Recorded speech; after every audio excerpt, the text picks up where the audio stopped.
Alam mo, papunta na tayo sa exciting part, no? Alam mo, kung may mga nakikinig sa akin dito ng mga pastor or religious group, this is not the time for reformation in the Philippines dahil bagsak na talagang ating values sa buhay. Correct. And parati naman ng mga religious group ang nangunguna dyan sa values reformation, no? Kaya kailangan usap ko yung mga Muslim brothers and sisters kanina. Yung ginagawa ba ni Adjong ay haram? O hindi haram? Gusto kong malaman. No? Haram ba yun o hindi? Papapayo ba? You know, and haram is not just wrong, ano? Yung haram yung parang it's corrupted. Ganon yung haram eh, di ba? Yung baboy. Baboy yung ganon, oo. Baboy siya. Yung kumbaga, it's not just wrong. It parang ano siya yung, it's more than wrong. Di ba? It's more than wrong. It's corrupted. Kaya yun lang sanang hinihiling ko, no? Na you speak up kasi it is the soul of the Philippines that is now crying for help.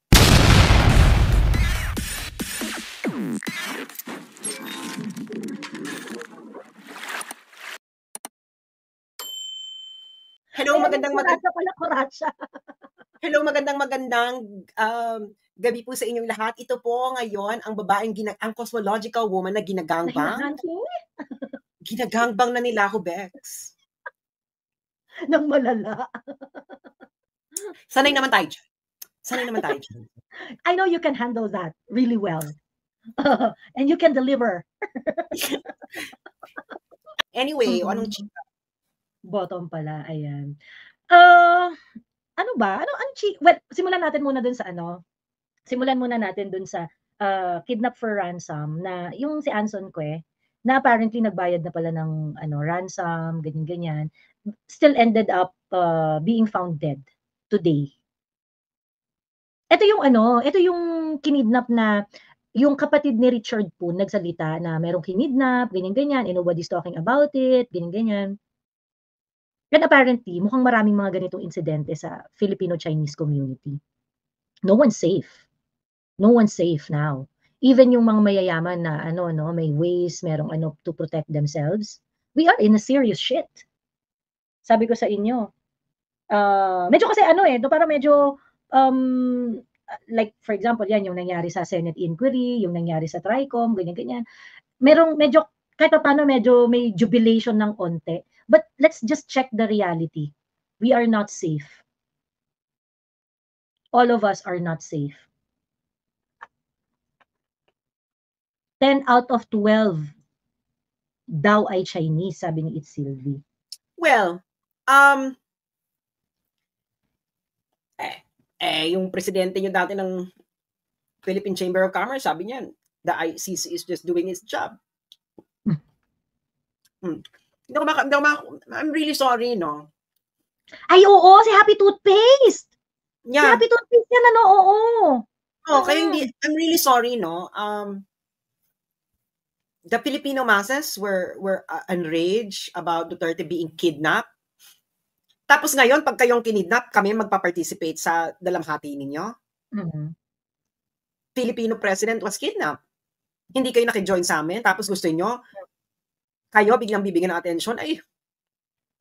Yeah, it's actually a perfect time to turn the table on the Happy Toothpaste, the Happy Toothpaste CEO na Chinese Chamber of Commerce president. Ngayon, ano ka, Happy Toothpaste president, si ang pangalan nito? Si teka, Dr. something. Happy Toothpaste CEO. CEO siya, di ba? CEO and president.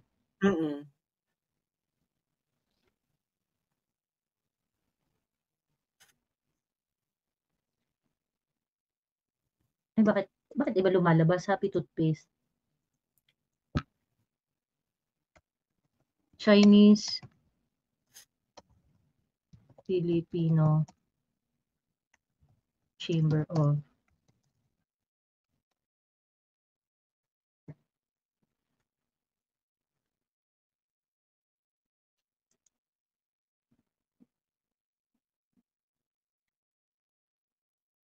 ano ang pangalanan? Pedro Cecilio. Cecilio Pedro. Si Cecilio Pedro, sabi niya, The ICC is just doing its job. Tapos ngayon, nagre-raise siya ng alarm dahil tumataas ang kidnapping sa Chinese-Filipino community. Okay. Who made the Chinese safe in the first place in this country? Tapos yan, sinabi niya yon after ng dinner na ginawa sa kanila ni Lisa Marcos. So, ano masasabi ko? Gusto ko I want to sympathize with the kidnapped victims, with their families. I really want to. Pero nasaan kayo nung presidente ng Pilipinas kinidnap? Presidente yun, tapos feeling ninyo safe kayo. Presidente na nga nakidnap eh. Diba? Presidente nakidnap. Tapos ang sasabihin lang nung isa sa mga leader ninyo, the ICC is just doing its job? Ulul. Correct. So I think that the Chinese chambers of commerce should recalibrate, no? You have to if you want to protect your kind, 'di ba? If you want to protect your kind, you have to recalibrate your stand. Your president, the president of your civic organization is questioning in fact not questioning the kidnapping of the president na dapat okay lang daw yun, ganyan. 'Di ba? Kaya well, baka karma. Bahala kayo. Correct. Problema mo na yan. Call on them. Problema mo na yan si Cecilio Pedro. Yung presidente nga hindi safe sa kidnapping, kayo pa. Correct.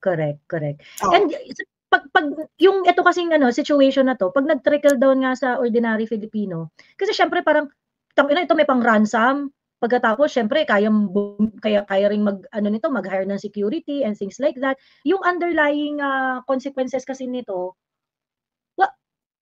pag tinarget ka ng masasamang loob dito sa Pilipinas, wala kang laban. That's how we are now. Pag tinarget ka ng masasamang loob dito sa Pilipinas, wala kang kalaban-laban. Wala ka talagang laban. Ang tanging panlaban lang talaga natin ngayon ay social media. Correct. At pagkatapos, ginagerger pa. Social media na nga lang, ginagerger pa. Diyos me. Pero nga, ang sabi ko nga, tayo kasing mga commentators, tayo yung mga salamin. Pag totoo kang salamin, ano man ginagawa ng salamin? It reflects. Kung totoo ka talagang salamin, pag binasag ka, dadami ka at lalo kang magiging mas tusok. Ayun ay kung totoong you're really reflecting on what's really going on, you're reflecting on what's going on the country at hindi ka lang yung jukebox. Kasi ang jukebox, pag winasak ang jukebox, wasak na rin yan. Wala nang tutugtog dyan. Pero pag ang salamin, binasag mo, dadami yan. At lalo mas magiging tusok. Sabi, he doesn't represent entire Filipino-Chinese community. Then you police your own. Correct. He represents the Filipino-Chinese community. Yeah, he represents the Chinese-Filipino Chamber of Commerce. So ito yung mga yung grupo ng mga Chinese, ng mga businessmen, ito yung mga tycoons, ito yung mga that's their official stand. Yung statement niya, siya yung presidente diyan ni 'di ba? Thank you lang ako kay Doc Ethel Pineda. Thank you very much. Green ribbon. Ayan. O, 'di ba kinabit ko ng live. So anyway, they have to recalibrate. I mean, the Chinese Filipino community na nakakaranas rin naman ng ganitong fear and who are also living living on the edge because of the criminality in your community. You also have to speak up. I think there is a good portion of Filipino-Chinese community who are very, very supportive of PRRD and what happened to him. It's just that rin kasi hindi naman totoo naman to, hindi lang sa Filipino-Chinese businessmen, no, kahit yung mga Filipino businessmen. Ang dami rin kasi ayaw magsalita. Kasi nga ayaw nilang magurgur sa administrasyon ni Bongbong Marcos. So they would either accommodate or they will make sip-sip. Because that will be good for their business. That's the problem. Ngayon, kapag naging target ka ng mga kriminal at mga ganitong are you going to be defended by this administration? The answer is clearly no. 'Di ba? So yun. So eto nga kasi yan if meron ng mga injustices na nangyayari, nakikita nyo na mali yung ginagawa and you still keep quiet. Why? Because maybe that person is bringing you benefit. Itong administrasyon is bringing you benefit or hindi pa ikaw yung biktima. Yun yung problem. If you stay quiet, 'di ba? Eventually it will catch up on you. Ayan. At yan ang pamantayan natin sa buhay, 'di ba? Pag meron kang nakitang mali and you did not call it out, 'di ba? Later on, Alam mo, papunta na tayo sa exciting part, no? Alam mo, kung may mga nakikinig sa akin dito ng mga pastor or religious group, this is not the time for reformation in the Philippines dahil bagsak na talagang ating values sa buhay. Correct. And parati naman ng mga religious group ang nangunguna dyan sa values reformation, no? Kaya kailangan usap ko yung mga Muslim brothers and sisters kanina. Yung ginagawa ba ni Adjong ay haram o hindi haram? Gusto kong malaman. No? Haram ba yun o hindi? Papapayo ba? You know, and haram is not just wrong, ano? Yung haram yung parang it's corrupted. Ganon yung haram eh, di ba? Yung baboy. Baboy yung ganon, oo. Baboy siya. Yung kumbaga, it's not just wrong.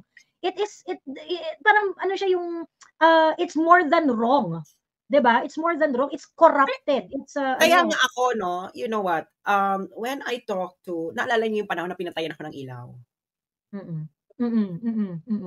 Diba yung Cavite? And I didn't expect na walang lumapit sa aking LGBT group noon, ang nag-contact sa akin noon ay grupo sila ng mga Christian evangelist groups. Parang sila at ang pinakamalaking Christian evangelist groups. And conservative movement. Parang meet kami. And I didn't expect na, hindi ko nga alam kung gusto lang daw nila ako makita, ganyan. And then nung nakita din nila ako, nagulat ako, nag-uusap-usap. Alam mo yung, parang nagkakamusta, hello, kamusta, ganyan. Tapos bigla yung, I don't know if he was the leader or not. Sabi niya na,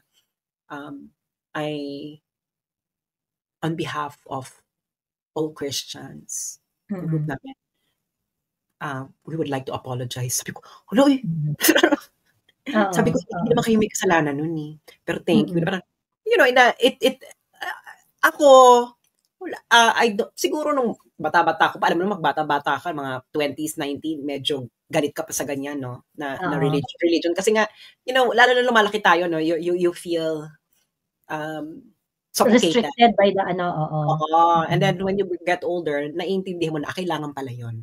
Kailangan pala yun. Kasi huhubugin ka nun, huhubugin ka niya. Hindi kanya gagawin katulad nun, pero diamonds need pressure. It does put structure dun sa life ng believer.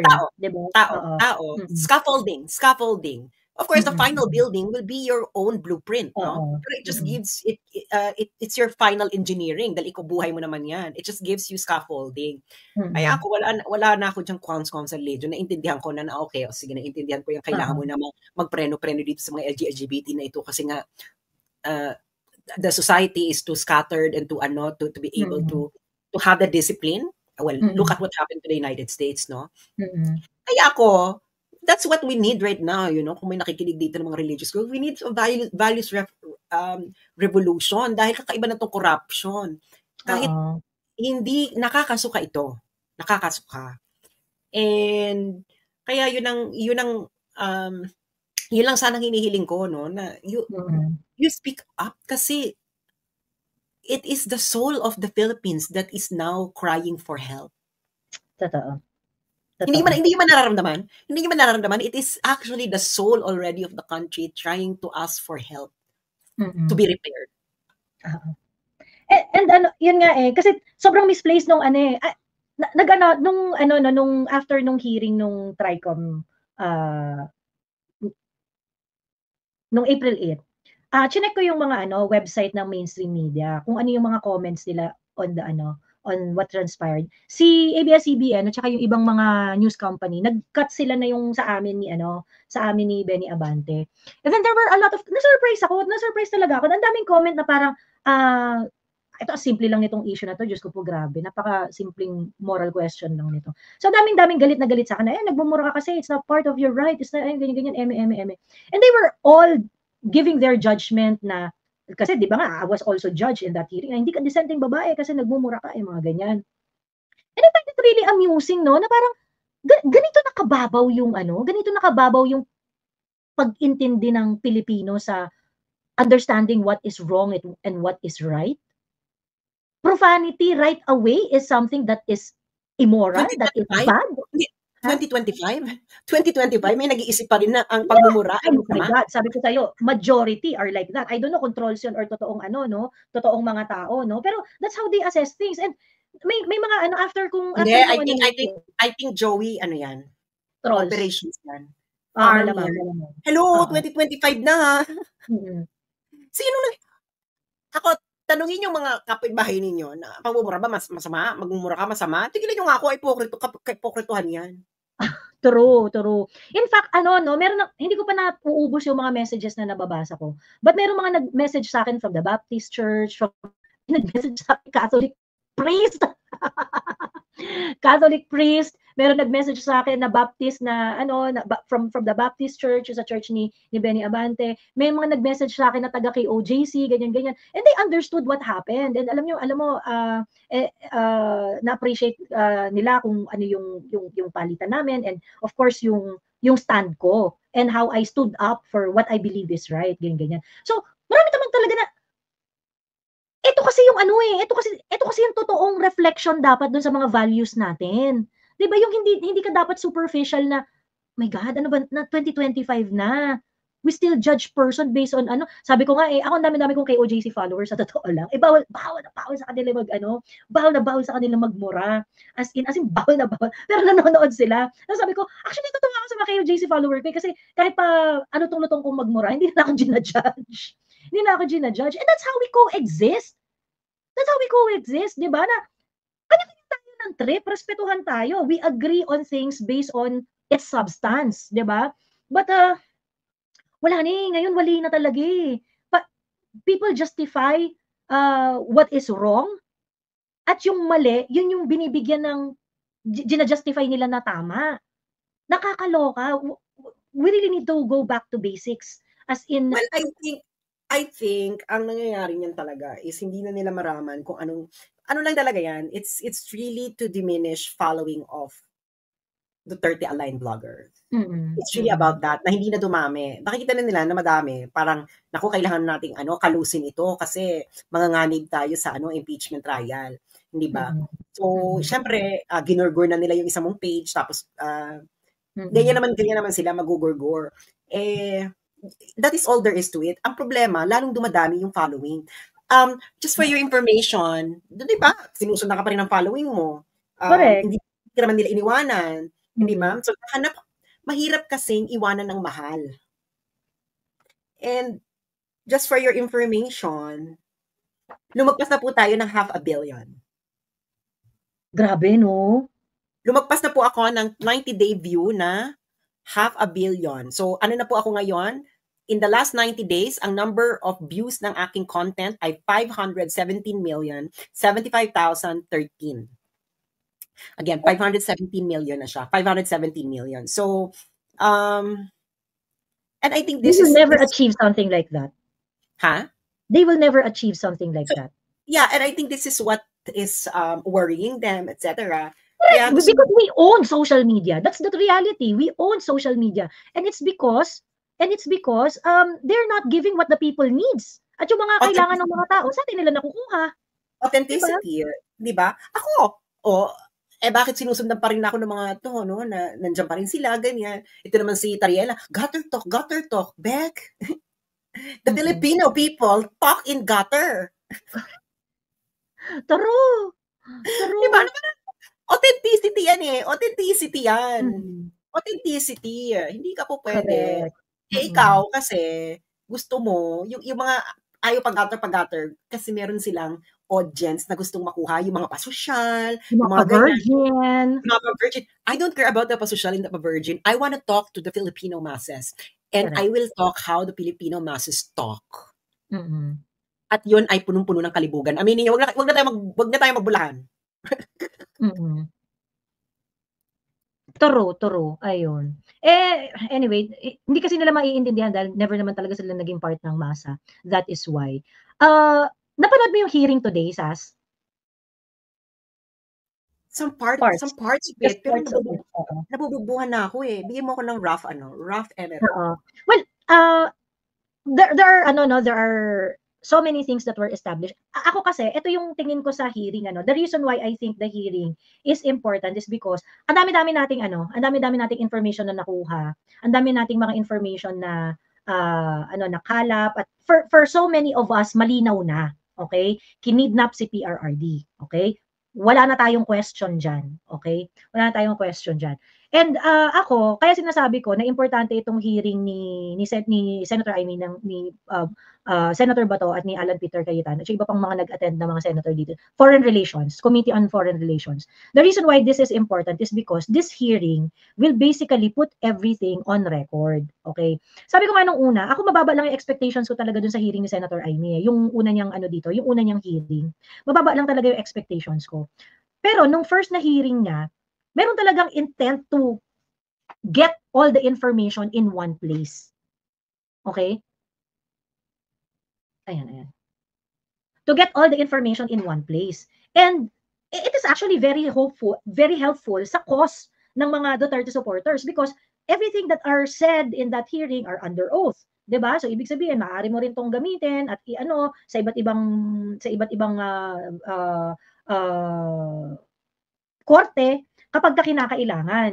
Kasi ang dami na rin mga kasong nangyari. Actually, since may mga pending cases ngayon, yung mga dito, yung mga nangyari dito, I don't know, maybe they can take judicial notice or I don't know exactly how they're going to do that. Pero dahil itong mga ito ay mga proceedings na under oath, magagamit ito. So ngayon, since alam na natin lahat, hindi tayo ng mga Duterte supporters, we do not need convincing na kinidnap talaga ng ng BBM administration itong si PRRD, but it needs to be documented.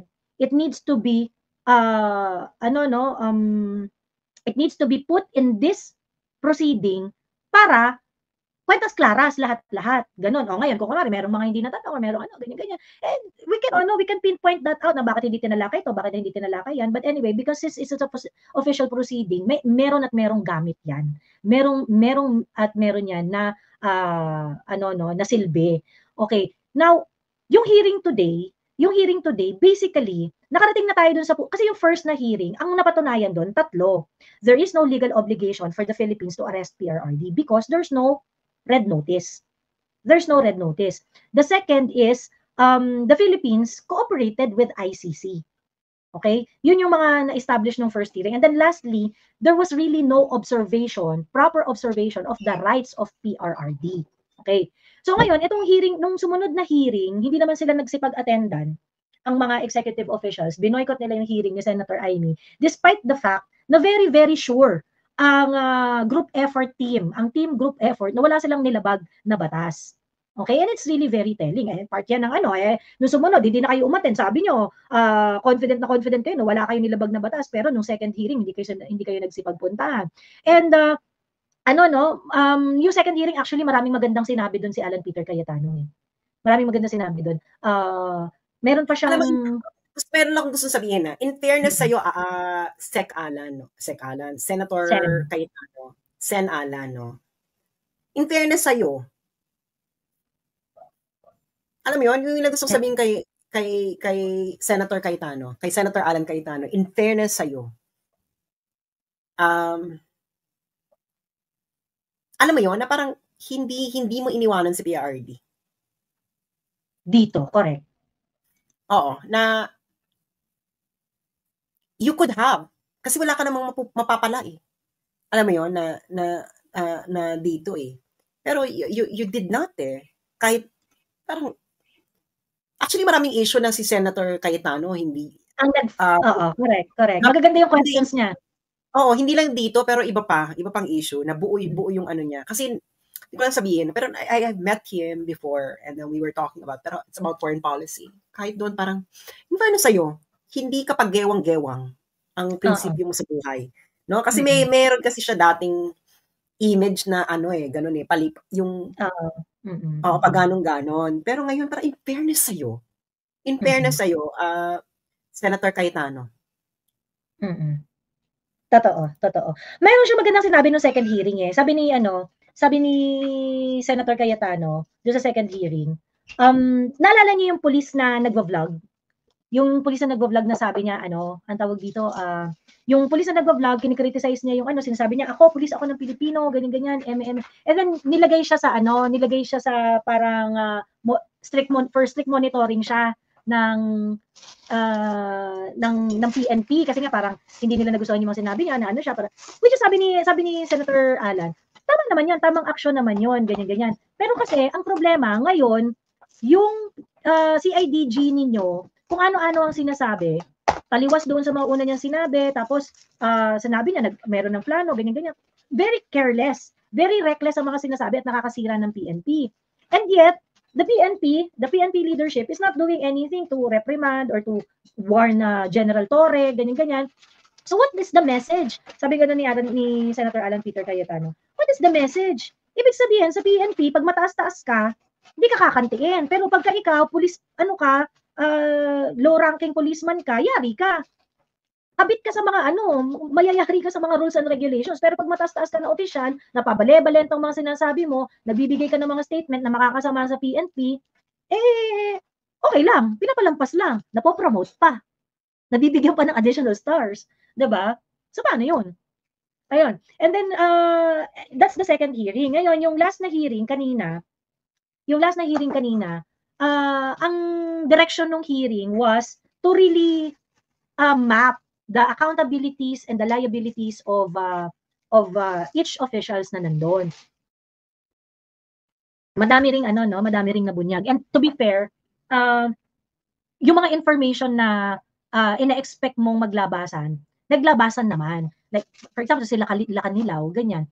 Kanino ba nila, ano ba yung coverage ng mission ni Torre?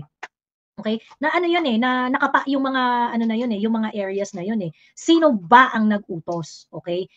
Up until that point, nandun yung usapan.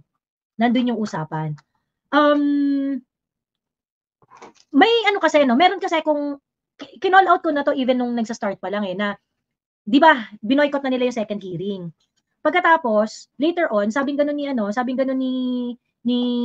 Cheese, ay hindi na kailangan mag-issue ng subpoena because nag-issue ng subpoena yung committee Sinubmit nila kay Cheese Escudero because it has to be approved by Cheese Escudero. By the way, guys, ang Senate President at saka ang House Speaker, sila talaga ang nag-a-approve ng mga contempt na yan. So, kasi sila yung nag-a-approve ng schedule ng mga committee hearings. Sila rin yung nagtatalaga whether or not meron kayong pwede nyo i-exercise yung hindi ko alam kung paano nangyari yan, kung bakit naging ganun yung rules, pero sila rin yung nagsasabi whether or not pwede kayo mag-contempt o hindi. Ganun.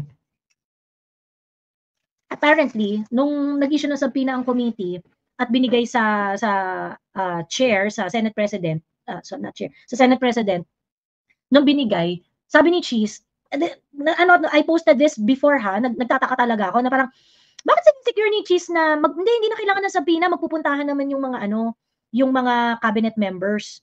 Ganon. Okay lang yan, hindi na kailangan ito subpoena, hindi na to kailangan i-issue, ganyan. Kasi yung unang statement nila doon was, pag-aaralan yung subpoena. So yung mga subpoena na in-issue ng komite ni Senator Amy, napunta sa legal team ng Senate. And then, Cheese issued another statement sa DCBB na interview. Sinabi niya, hindi na kailangan mag-issue ng subpoena dahil magsisipag-attend naman sila. So from then on, medyo nagtataka na ako, bakit gina-guarantee ni Cheese Escudero na mag-a-attend yung mga cabinet members, yung mga executive officials, ganyan. I'm pretty sure si Cheese Escudero, malamang ang in-instruct niya na deal dyan. Kasi, ipit rin si Cheese Ipit siya between do sa mga colleagues niya at saka sa Malacanang. 'Di ba? So ngayon, ang naging niya, this is just my my conjecture. Ang naging deal niya diyan, dahil naman si Cheese ay cupbearer naman talaga ng Malacanang, o sige, mag-attend kayo diyan pero huwag kayong mag-alala, wala namang mako-contempt. I'm pretty sure, yan yung deal na in-instruct diyan ni Cheese Escudero. So ngayon, nagpuntahan na nga. So apparently, nag-hearing nga today. Let's just get this contempt issue out of the way para ma-discuss pa natin ibang parts ng hearing. Even if there is no authority given dun sa committee na mag-cite in contempt, Bato move for Ambassador Lacanilaw to be cited in contempt, and Amy Marcos carried it. Ganon. So at that point, iniisip ko na, away to, bala kayo dyan. Away kayo dyan, di ba? Mag-away-away kayo dyan sa Senado. Ayun. So, I do not know how they're going to settle this, but the contempt order that was submitted by the committee to the Senate President is not signed by Cheese Escudero. So ngayon, nakauwi ngayong gabi, sila Kanilaw. Sandali, ano bang tatanong ko? In-order ba akong ikulong? Nandun ka di ba sa hearing?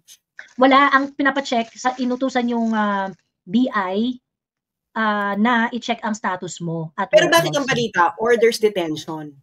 Cites in contempt, orders detention of 4 vloggers. Ay, yeah, oo. Detention sa ano? Yung detention sa Congress. So, syempre, paano ka naman nila makukuha? So, parang kasama dyan, yung contempt order, di ba, 4 kayong kinontempt order? Kayong 4 na kinontempt order, may kulong sa inyo. Nade-detain kayo. Well, sabi ko na nga ba, everything that you say and do will be used against you. So, ano gagawin nila? So, merong order din, merong order sa BI na i-check ang status mo sa China. Oh, and then, ayun. Oh, and then, ayun. So, edi makipag-usap sila sa China kung anong status mo dyan. Hindi ko gets.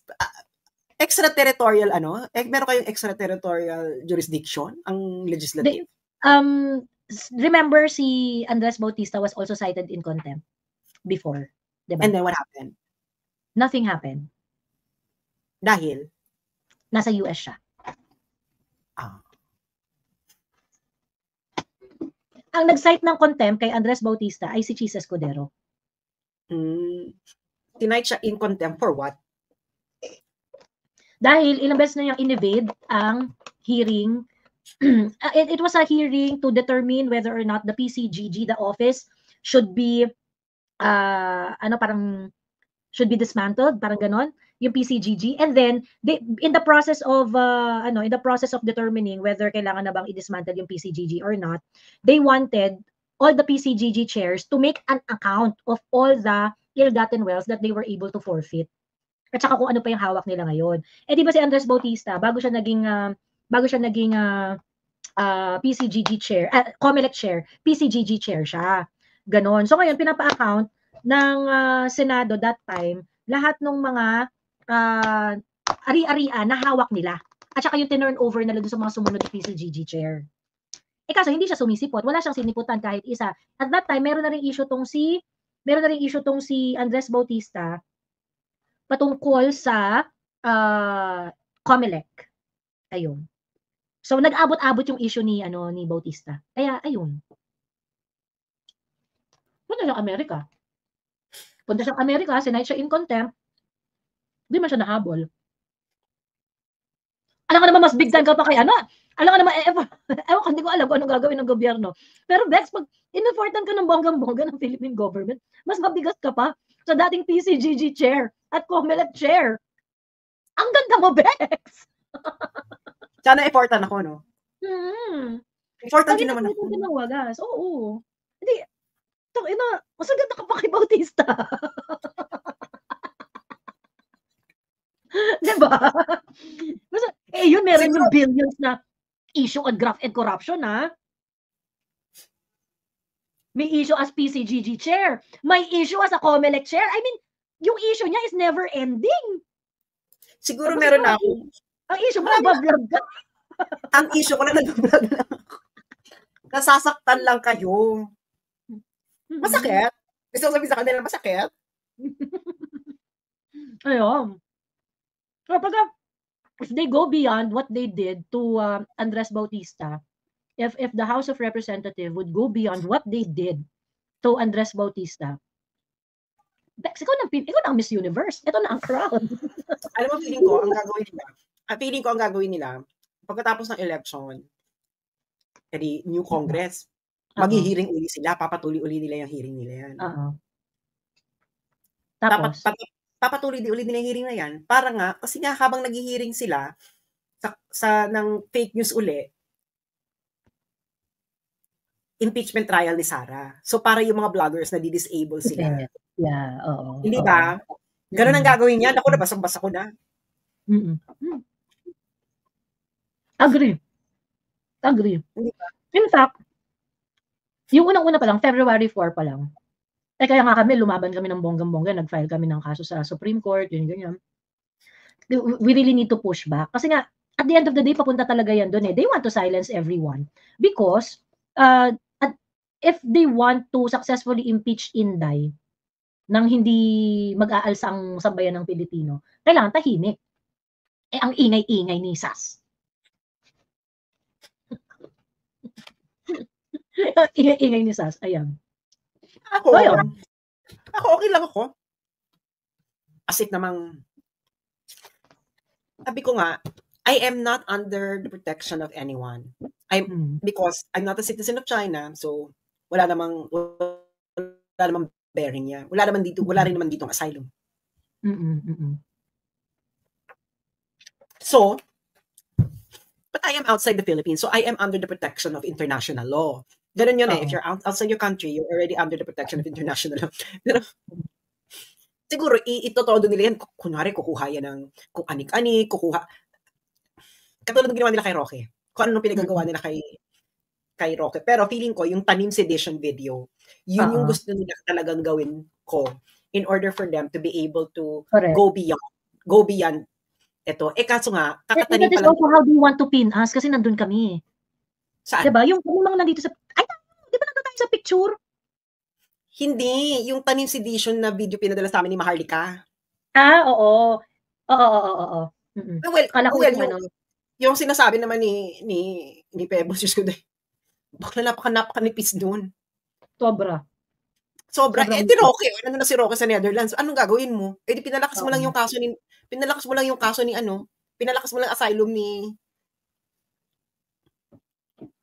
ako nga, no? Diyos ko, ako nga, kung gusto ko nga lang, pwede na ako mag-apply ng asylum, punta lang ako ng kahit anong embassy dito. And then, nabibigyan ako ng asylum. Kaso nga, gusto ko nga tapusin yung PhD ko. And I want to finish it here because I believe the children is our future. Teach them well.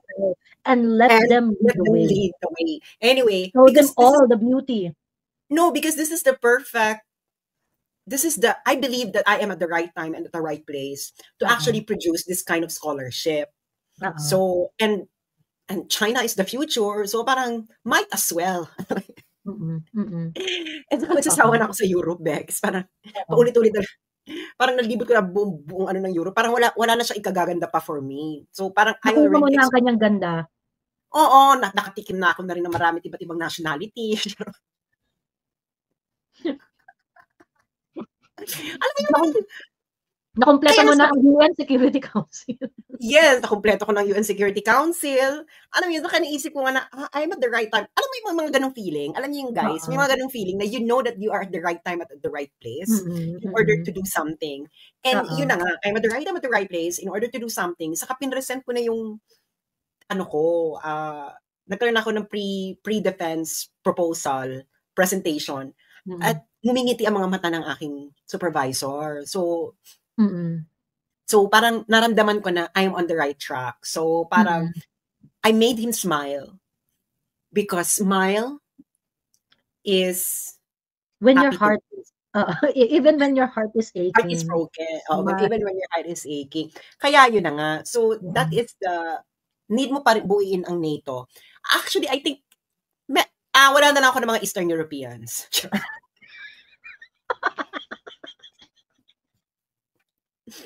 Bakit tayo sa Bakit tayo sa Turkey? Sandali nga, sino ba? Turkey, Morocco, ganyan. Punta tayo doon. Walang visa dyan sa Morocco. Saka sa Turkey, ata walang visa. Oo. Sandali, titinan ko nga kung sino. Sabon nila. Sabon talaga. Titingnan ko kung sino sa NATO countries ang hindi ko pa. Okay, sasabihin ko yung mga wala pa. I'll be honest. Okay, Albania, wala. Merong Algeria. Ay, PA pala. Ano to? PA? Ano yung PA? Anyway, Armenia. Meron ba akong Armenia? Wala. Kosovo, wala. Australia, check. Austria, check. Azerbaijan, X. Belgium, check. Bosnia and Herzegovina, X. Bulgaria, check. Canada, check. Croatia, check. Czech Republic, check. Denmark, check. Egypt, wala. X. Estonia, X. Georgia, X. Germany, check. Greece, check. Hungary, check. Iceland, parang check. Maganda yung sausage doon sa Germany. Pabalik-balik ako. Parang yung pagkaka-check eh. Israel check, Italy check, Japan check, Jordan X, Kazakhstan X, Latvia X, Lithuania check, Luxembourg check, Malta X, Montenegro X, Morocco X, Netherlands of course check. X pa yung Morocco. So, kailangan mag-Morocco tayo. Hindi, Morocco check. Montenegro yung X. Okay. Morocco check, Netherlands check, North Macedonia, Moroccan, if they're Moroccan.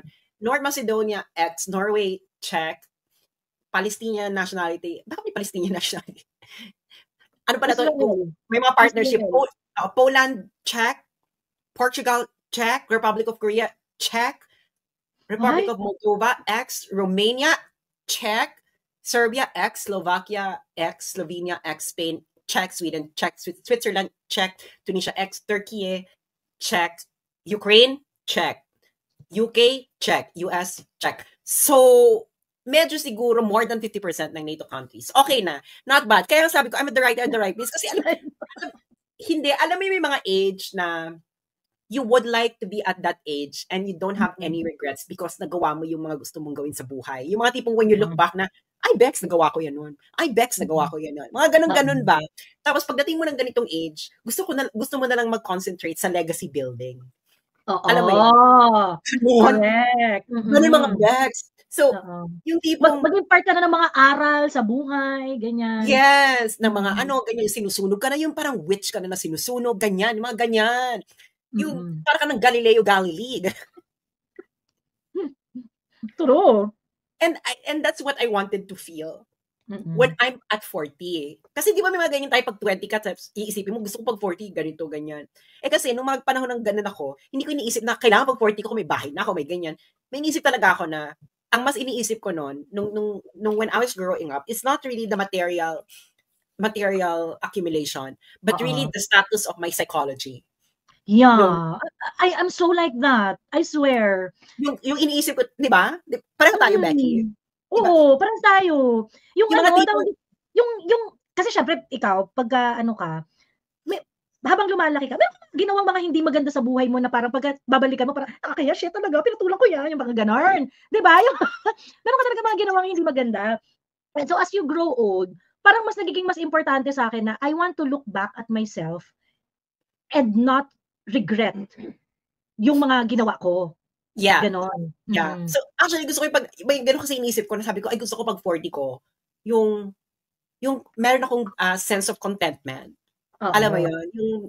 Kasi yan meron kasi sa psychology niyan, pagdating mo ng 40, may tinatawag na generativity na at 40, ang iniisip mo nandyan, legacy building. Na, kasi, ilang taong ka na lang mananatili sa mundo.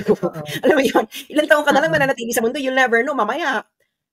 Hindi ka na, pagdating mo ng 50, dyan ka na bumba. So, legacy building na siya. So, that's what I've been feeling, na parang, sabi ko, very right time, right moment, yung pagkakapunta ka dito ng China, na parang, and this is the perfect, tinisip ko talaga na, this is the perfect country to build that legacy because China knows how to build things that last. That last, correct. Totoo. Alam mo yun, kaya ngayon napupunta ako ng Great Wall of China, sabi ko, nakapunta ba ng Great Wall of China? Hindi pa.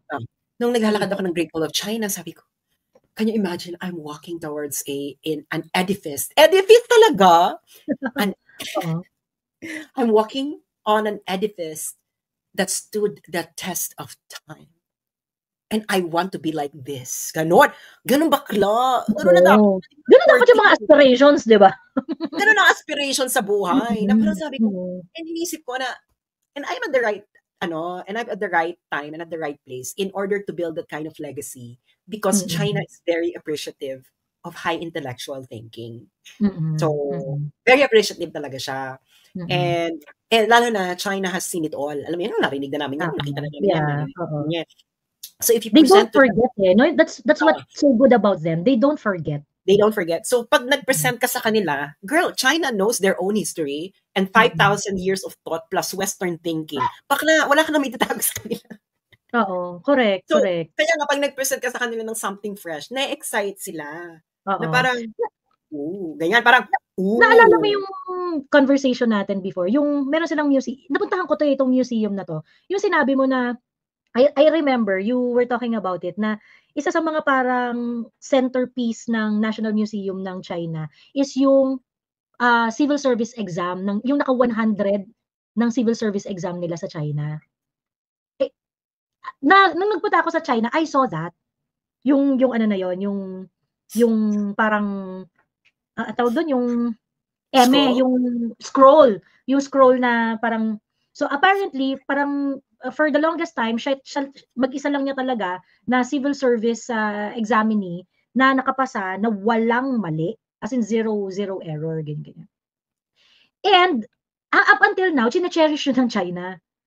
Ganon. So, that's how dedicated they are pagdating sa public service. It didn't change. Na kapag ikaw, naging public servant ka, nagpunta ka doon sa posisyon that you have such kind of responsibility, marami talagang mag-a-attach sa'yo na responsibilidad and values expected from you. Yeah, kasi ano yan eh. Kaya nga dito, pag government employee ka, mataas ang tingin sa'yo ng mga tao. Kasi ang ano nila dyan, you cannot be part of a government kung kaya nga mahirap maging part ng gobyerno dito, girl, kasi you need to give up a lot of things. Hindi ka pwedeng makita sa mga beer house. Alam mo ba ang mga sundalo dito, they're not allowed to be seen in a golf course. Ah, really? Oh, yes. Kasi they're not allowed. They're not allowed to see golfing. Very disciplined. Very disciplined sila dito.